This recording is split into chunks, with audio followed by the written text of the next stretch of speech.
ചവറ കൃഷ്ണനട ക്ഷേത്രത്തിന് മുൻപിൽ സ്ഥാപിച്ചിരുന്ന കാവിക്കൊടിയും ബോർഡും നശിപ്പിച്ചു. സംഭവത്തിൽ 3 പേർക്കെതിരെ ചവറ പോലീസിൽ പരാതി നൽകി. ഹിന്ദു ഐക്യവേദിയാണ് പരാതി നൽകിയത്. ചവറ കൃഷ്ണനട ക്ഷേത്രത്തിന് സമീപം കാലങ്ങളായി നിലനിന്നിരുന്ന കാവിക്കൊടിയും ഗീതാസാരം ഉൾക്കൊള്ളുന്ന ഫ്ലെക്സ് ബോർഡുമാണ് കഴിഞ്ഞ ദിവസം രാത്രി നശിപ്പിക്കപ്പെട്ടത്. നേരത്തെയും ഇത്തരത്തിലുള്ള വിധ്വംസക പ്രവർത്തനങ്ങൾ നടന്നിട്ടുണ്ടെന്ന് കാട്ടി ഹിന്ദു ഐക്യവേദി ഭാരവാഹികൾ ചവറ പോലീസിൽ പരാതി നൽകി. ഇത് കുറേ കാലങ്ങളായി. ഇന്നലെ ആ സാമൂഹ്യ വിരുദ്ധർ വന്നിരിക്കുന്നത് വാളും വടിയുമൊക്കെ ആയിട്ടാണ്.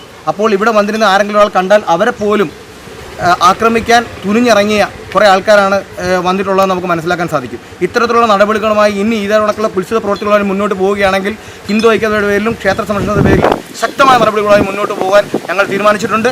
അതിന് ഈ ശ്രീകൃഷ്ണസ്വാമി ക്ഷേത്രത്തിൻ്റെ പരിസരത്തുള്ള എല്ലാ ജനങ്ങളും ഒത്തൊരുമയോടെ നിൽക്കുമെന്ന് ഞങ്ങൾക്ക് ഉറപ്പുണ്ട്. അതിനകത്തെന്തോ രാഷ്ട്രീയവും ജാതിയോ കാണാതെ തന്നെ മുന്നോട്ട് നിൽക്കുമെന്ന് ഞങ്ങൾക്ക് ഉറപ്പുണ്ട്. അതിനെതിരെ ശക്തമായി പ്രതികരിക്കും എന്ന് ഈ അവസരത്തിൽ പറയാൻ ഞങ്ങൾ ആഗ്രഹിക്കുകയാണ്. 3 പേരെ എതിർകക്ഷികളാക്കിയാണ് പരാതി നൽകിയിട്ടുള്ളത്. കൃഷ്ണനട കേന്ദ്രീകരിച്ച് സംഘർഷമുണ്ടാക്കുക എന്ന ലക്ഷ്യത്തോടെയാണ് ഇത്തരത്തിൽ അക്രമം നടത്തിയിട്ടുള്ളതെന്ന് ഇവർ ആരോപിച്ചു. കഴിഞ്ഞ കുറേ കാലങ്ങളായി ഈ ചവറ ശ്രീകൃഷ്ണസ്വാമി ക്ഷേത്രത്തിൻ്റെ തൊട്ട് പരിസരത്ത് ഇത് തന്നെയാണ് നടന്നുകൊണ്ടിരിക്കുന്നത്. പർപ്പസായിട്ട് ഉദ്ദേശപരമായി തന്നെ ഒരു വർഗീയ സംഘർഷം സൃഷ്ടിക്കുവാനോ അല്ലെങ്കിൽ തമ്മിലുള്ള അടികൾ കാണുവാനോ ആരോ കരുതി കൂട്ടി ചെയ്യുന്നത് പോലെ ഞങ്ങൾക്ക് പലപ്പോഴും ഫീൽ ചെയ്തിട്ടുണ്ട്. പല ചാനലുകളും ഇതിനു മുമ്പ് ഈ ചവറ ശ്രീകൃഷ്ണസ്വാമി ക്ഷേത്രത്തിൽ കൊടിതോരണങ്ങൾ നശിപ്പിക്കുന്നതുമായി ബന്ധപ്പെട്ടുള്ള വാർത്തകൾ വന്നിട്ടുണ്ട്. അന്നൊന്നും പോലീസിൻ്റെ ഭാഗത്തു നിന്നൊരു നടപടി ഉണ്ടാവാത്തതിൻ്റെ പേരിൽ നമുക്ക് വീണ്ടും പരാതിയുമായി അവിടെ ചെന്നിരിക്കുകയാണ്.